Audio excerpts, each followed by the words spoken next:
Hello students, welcome back to CBC topper or competitive biology commando topper. তোমাদের class 12-এর semester 4-এর nutrition সাবজেক্টের ক্লাসে তোমাকে স্বাগত জানাই। আজকের ক্লাসে আমরা যে রোগটা নিয়ে আলোচনা করব সেটি হচ্ছে আমাদের অত্যন্ত পরিচিত একটি রোগ এবং যেটিকে তুমি ঘরে ঘরে খুঁজলে প্রত্যেকের বাড়িতে পাবে এবং সেই রোগটির নাম হচ্ছে উচ্চ রক্তচাপ বা হাইপারটেনশন। আমরা হামেশাই বলে থাকি যে এই লোকটি উচ্চ রক্তচাপে ভুগছে বা আমরা বলি যে এর হাই প্রেশার রয়েছে। তো অ্যাকচুয়ালি হাই প্রেশার কি সেইগুলো নিয়ে আজকের এই ক্লাস। এবং তোমরা যদি এর আগের ক্লাসটি ডায়াবেটিস সম্পর্কে ক্লাসটি যদি না দেখে থাকো, আমি ডেসক্রিপশনে লিঙ্ক দিয়ে রেখেছি, অবশ্যই দেখে রেখো। সেটাও কিন্তু অত্যন্ত গুরুত্বপূর্ণ একটি রোগ যেটা আমাদের দৈনন্দিন জীবনে আমাদের আশেপাশে অত্যন্ত পরিচিত। তো অ্যাকচুয়ালি আমরা যে বলি যে লোকটির হাই প্রেশার রয়েছে, তো এটার মানেটা কি? তো আমাদের শরীরে যে হৃৎপিণ্ড, সেই হৃৎপিণ্ডের প্রধান কাজ হচ্ছে সারা শরীরে রক্তটাকে সংবাহিত করা। অর্থাৎ আমাদের শরীরে মোটামুটি একজন পূর্ণবয়স্ক ব্যক্তির ক্ষেত্রে রক্ত থাকে ওই 5 লিটার মতো। এবার সেই 5 লিটার রক্তকে সারা দেহের মধ্যে কোষে কোষে পৌঁছানোর দায়িত্ব রয়েছে কিন্তু ওই হৃৎপিণ্ড যেহেতু পাম্প করে, সেই জন্য রক্তগুলো সারা দেহের কোষে কোষে যাচ্ছে। যদি হৃৎপিণ্ড রক্ত পাম্প না করতো তাহলে কি হতো, রক্ত স্থায়ী হয়ে যেত, অর্থাৎ রক্ত সংবাহিত হতো না, তার ফলে রক্ত জমাট বেঁধে যেত। এবার যখন রক্ত হৃৎপিণ্ড থেকে পাম্প আউট হয়, অর্থাৎ সংকোচনের ফলে যখন রক্ত বেরিয়ে যাচ্ছে ধমনীর থ্রু দিয়ে, আমরা জানি যে হৃৎপিণ্ড থেকে ধমনীর থ্রু দিয়ে রক্ত চলে যাচ্ছে শরীরের মধ্যে কোষে কোষে এবং শিরার মাধ্যমে সেই রক্ত পুনরায় আবার হৃৎপিণ্ডে ফিরে আসছে, বা আমরা দেখতে পাই যে দু রকমের দ্বিচক্রী সংবহন থাকে। তো ব্যাপারটা হচ্ছে যখনই হৃৎপিণ্ড থেকে রক্ত ধমনীর মধ্যে উন্মুক্ত হয় বা ধমনীর মধ্যে সংবাহিত হয়, ঠিক সেই সময় ধমনীর প্রাচীর গাত্রে বা আমরা বলতে পারি রক্তবাহের প্রাচীর গাত্রে সেই রক্ত একটা নির্দিষ্ট পার্শ্বীয় চাপ দেয়। অর্থাৎ মানে ব্যাপারটা একদম সিম্পলেস্ট। সেটা ব্যাপারটা ভাবো যে কোনো একটা পাইপ রয়েছে, সেই পাইপের মধ্য দিয়ে জল যাচ্ছে। তাহলে পাইপের মধ্য দিয়ে যখন জল যাবে, সেই পাইপের মধ্যেকার যে জল সে কিন্তু পাইপের চারিদিকে, অর্থাৎ পাইপের ভেতরের দিকের যে গা, তার মধ্যে কিন্তু একটা পার্শ্ব চাপ দেবে। অর্থাৎ যেহেতু এর মধ্যে জল যাচ্ছে তাহলে এটা কি পার্শ্ব চাপ দেবে, এবং এটাই রক্ত যখন ধমনীর মধ্য দিয়ে যাচ্ছে এবং সেই ধমনীর অন্তর্গাত্রে ভেতরের দিকে রক্ত যে চাপ দেয় তাকেই আমরা বলি, সেটা কি আমরা কি বলছি, রক্তচাপ, বা আমরা বলি ব্লাড প্রেশার। ব্লাড প্রেশার, তাহলে ব্লাড প্রেশার মানে হচ্ছে ধমনী মধ্য দিয়ে যখন রক্ত যাচ্ছে তখন সেই সময় যে পার্শ্বচাপ দিচ্ছে।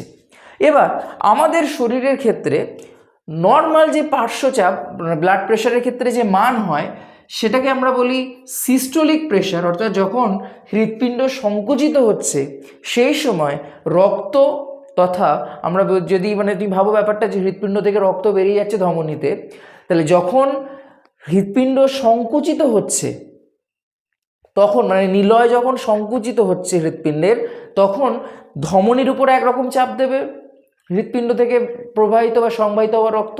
আবার নিলয় যখন প্রসারিত হচ্ছে তখন রক্ত ধমনীর অন্তঃপ্রাচীর গাত্রে একরকমের চাপ দেবে। যখন নিলয় সংকুচিত হয় তখন ধমনীর অন্তঃপ্রাচীর গাত্রে রক্ত যে চাপ দেয় তাকে বলে systolic pressure. Systolic pressure, systolic pressure, বা আমরা সংক্ষেপে বলি এসপি, বা এটাকে বলা হয় সংকোচন চাপ। অন্যদিকে যখন নিলয় প্রসারিত অবস্থায় থাকে তখনও তো কিছুটা রক্ত ধমনীর মাধ্যমে যাচ্ছে, তাহলে সেই সময় যে চাপ দেয় সেটাকে বলে ডিপি বা ডায়াস্টোলিক প্রেশার, বা যেটাকে বলে প্রসারণ চাপ। এবার একজন ব্যক্তির, আমরা বলি না যে এই ছেলেটি ভালো বা খারাপ, দেখো ভালো বা খারাপের কিন্তু কোনো ডেফিনেশন হয় না। ভালো বা খারাপ সেটা কিন্তু আপেক্ষিক। আমি বললাম যে একজন ছেলে ভালো, অর্থাৎ তার আশেপাশে ছেলেগুলো হচ্ছে খারাপ, তাদের তুলনায় সে ভালো। ঠিক সেরকম আমরা বলছি কি যে হাই ব্লাড প্রেশার। এবার হাই ব্লাড প্রেশার বলতে কতটা হাই, কার সাপেক্ষে হাই? ঠিক সেরকম আমাদের নর্মাল ব্লাড প্রেশার বা ব্লাড প্রেশারের একটা স্বাভাবিক মান আছে, সেটা এসপি বা সিস্টোলিক প্রেশার হচ্ছে 120 mmHg। অর্থাৎ স্বাভাবিক রক্তচাপের যে সংকোচন চাপ নিলয় যখন সংকুচিত হচ্ছে সেই চাপের মান হচ্ছে 120 মিলিমিটার পারস্তম্ভের সমান।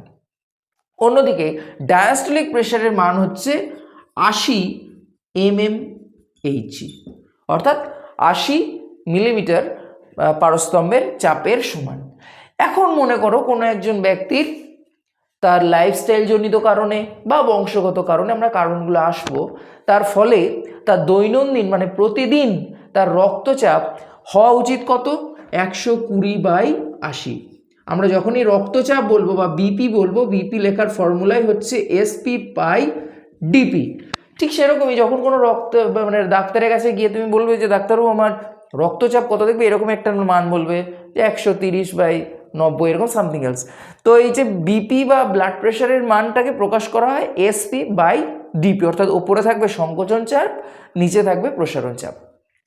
এবার কোনো একজন ব্যক্তির দীর্ঘদিন ধরে বিপির মান মানে SP/DPর মান মনে করো হচ্ছে কত? 120/80 থাকার কথা, হচ্ছে 150/90, তাহলে সেই ব্যক্তির উচ্চ রক্তচাপ রয়েছে, অর্থাৎ সেই ব্যক্তি উচ্চ রক্তচাপ যে রোগ, সেই রোগে সংক্রামিত। সংক্রমণ তো বলাটা ভুল, কারণ এই রোগগুলো তো সংক্রমণযোগ্য নয়, মানে ছড়ায় না আর কি, হাঁচি কাশির মাধ্যমে। তো সেই ব্যক্তি কিন্তু উচ্চ রক্তচাপে ভুগছে। অর্থাৎ তাহলে হাইপারটেনশন বা উচ্চ রক্তচাপ কি না? একজন পূর্ণবয়স্ক ব্যক্তির দৈনন্দিন রক্তচাপ যদি 150, অর্থাৎ সংকোচন চাপ যদি 150 এবং প্রসারণ চাপ বা ডায়াস্টলিক প্রেশার যদি 90-এর বেশি হয়, তাহলে সেই রক্তচাপকে আমরা বলবো উচ্চ রক্তচাপ বা হাইপার টেনশন। এবার এই রক্তচাপ বাড়ছে কেন? তাহলে হাইপার টেনশন কি সেটা আমাদের ক্লিয়ার হলো।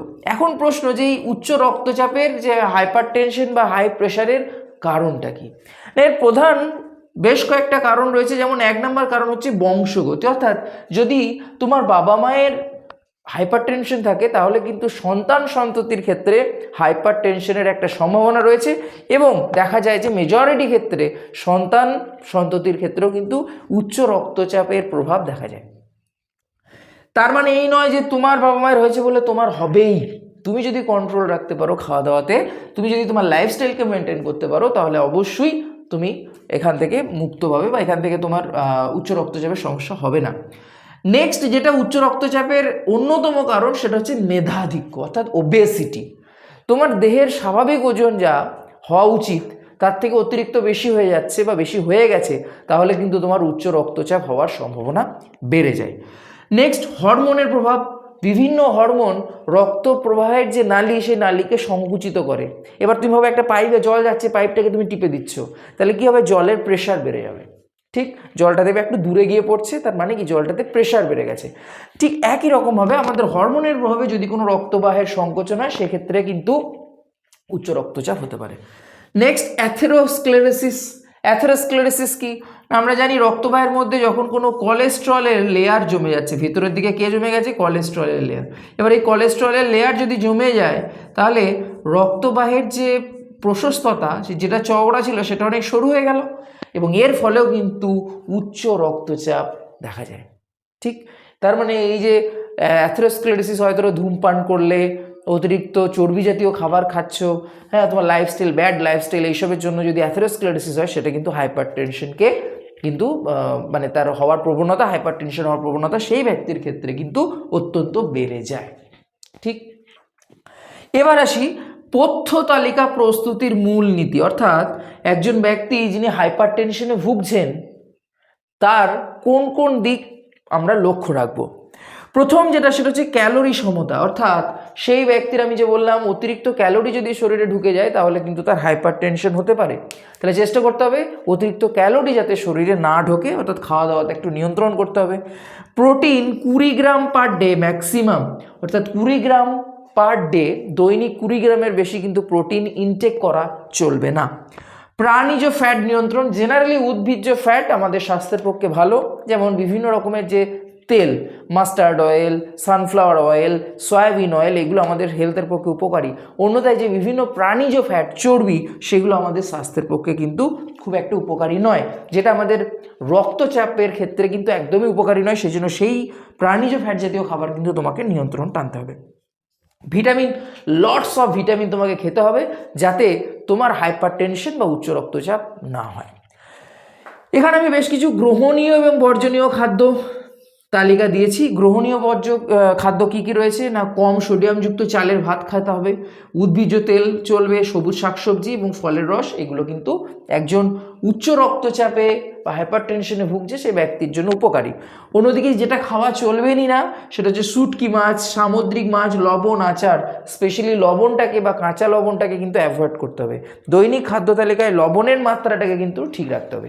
এবার একজন ব্যক্তির যদি ডায়েট চার্ট বলো যে কি কি খাবার সেই ব্যক্তির খাদ্য তালিকায় রাখতে হবে, তো আমি একটা জাস্ট ডায়েট চার্ট বলছি। সেটা হচ্ছে হাইপার টেনশনে আক্রান্ত ব্যক্তির সময় ভিত্তিক ডায়েট চার্ট।